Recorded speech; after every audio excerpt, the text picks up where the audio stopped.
Bonjour, aujourd'hui on va parler de la certification plateforme développeur 1 qui est destinée pour les développeurs mais aussi toute personne qui veut comprendre mieux la plateforme. Cette certification va vous permettre de comprendre mieux comment développer et comment déployer une certaine logique métier. Déployer des interfaces personnalisées grâce à des capacités de programmation et aussi utiliser les méthodes déclaratives et étendre tout ce qui est du Lightning via l'Apex. Comment optimiser sa préparation pour l'examen? Ce n'est pas juste des questions sur le code que vous allez trouver dans l'examen, mais il y aura de tout. Donc, toujours avec le même conseil, utiliser la règle 80-20. Ça veut dire qu'il faut se focaliser sur les sections où il y aura tellement de questions. Mais en général, il faut comprendre l'Apex, tout ce qui est SOSL, SOQL et DML, tout ce qui est Visualforce, Aura, Lightning Web Component, bien sûr, tout ce qui est des triggers et tout ce qui est définition et les concepts de la programmation orientée objet. Mais aussi, il faut bien maîtriser les méthodes déclaratives et leurs limites. Ici, bien évidemment, je parle de tout ce qui est Process Builder, Workflow, Flow et tout ce qui est Approval Process. Il faut les connaître et il faut savoir quand il faut les utiliser et quand il faut utiliser une autre solution.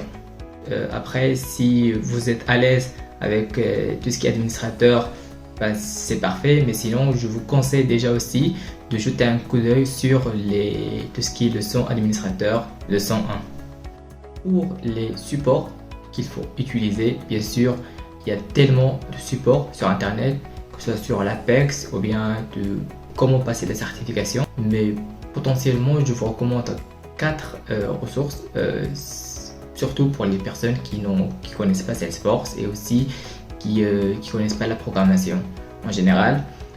Le premier support, c'est celui de David Liu qui est disponible sur Pluralsight. Je le recommande vivement. Je pense qu'il est excellent car il explique de A à Z la programmation, tout ce qui trigger sur Salesforce, surtout pour les personnes qui n'ont jamais codé et qui ne connaissent rien de la programmation. Il explique les concepts d'une manière très facile.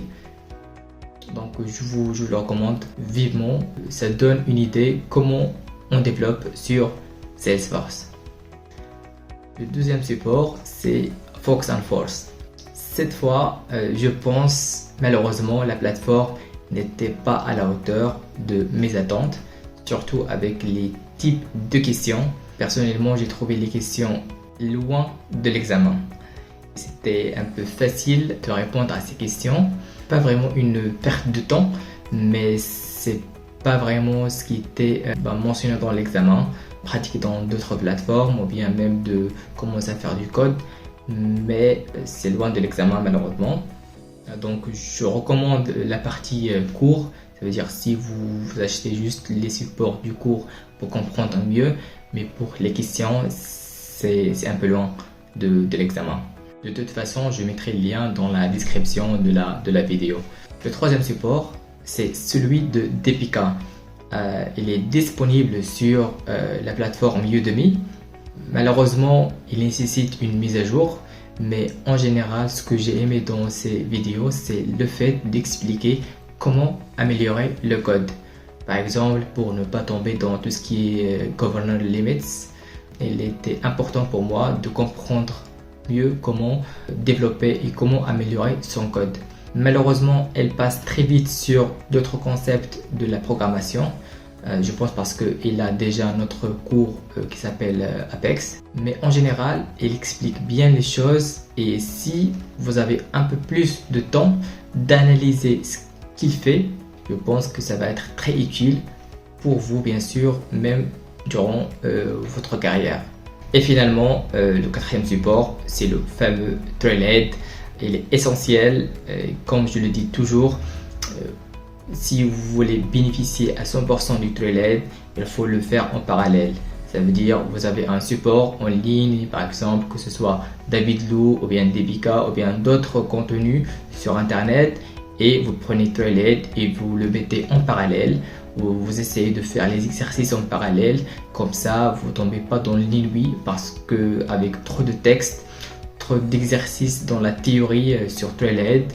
Et finalement, n'hésitez pas à partager votre expérience, comment vous avez passé cette certification, ou bien vous pouvez me solliciter dans les commentaires ou bien par mail. Bien sûr, n'hésitez pas à s'abonner ou bien liker la vidéo. Et je vous dis merci et à bientôt.